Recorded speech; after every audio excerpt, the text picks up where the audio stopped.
मंत्री की चतुराई। बहुत समय पहले की बात है। सोनगढ़ नाम का एक राज्य था। वहाँ के राजा वीरेंद्र प्रताप राज्य करते थे। राजा वीरेंद्र प्रताप कभी कभी ऐसा निर्णय ले लेते थे जिससे प्रजा में हाहाकार मच जाता था।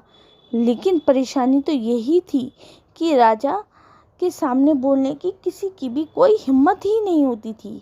एक दिन राजा नदी के किनारे घूम रहे थे। उनके साथ उनका एक मंत्री भी घूम रहा था। उनका नाम था चतुर सिंह। घूमते हुए राजा अचानक अपने मंत्री से पूछा, मंत्री जी, इस नदी का पानी किस ओर जा रहा है? तो चतुर सिंह बोले, महाराजा, यह पानी पूर्व दिशा के राज्यों में जाता है।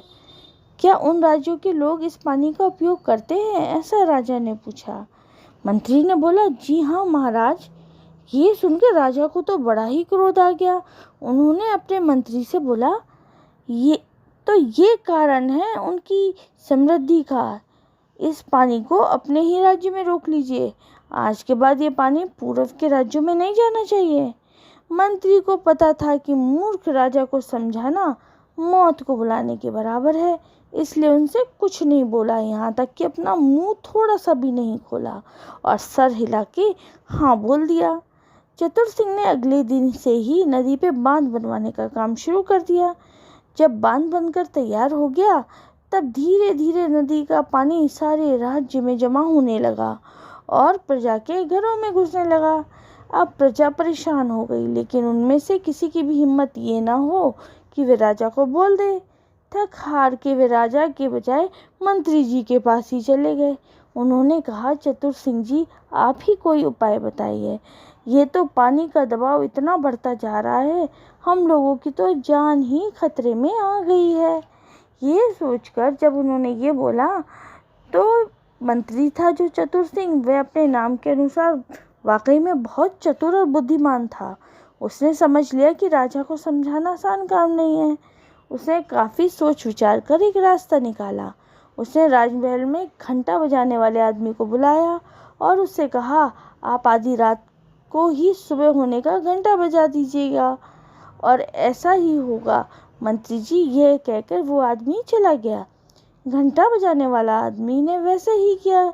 आधी रात में ही सुबह होने वाला घंटा बजा दिया।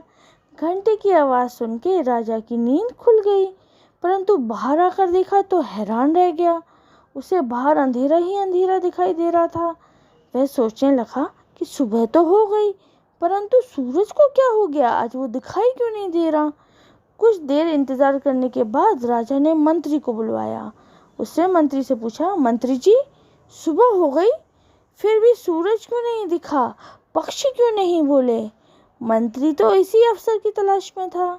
उसने कहा, महाराज, दरअसल हम लोगों ने अपने राज्य में नदी के पानी पे रोक लगा दी है ना, तो बदले में पूर्व दिशा के राज्यों ने सूरज को बोला कि तुम दूसरे राज्य में रोशनी नहीं दोगे। ये सुन के तो राजा परेशान हो गया। उसने मंत्री से कहा, अच्छा ऐसी बात है, लेकिन सूरज की रोशनी अगर पश्चिम दिशा में नहीं आई तो हम लोगों का जीना मुश्किल हो जाएगा, हमें अंधेरे में ही रहना होगा। नहीं नहीं, ऐसा नहीं हो सकता। राजा तो बेचैन हो गया।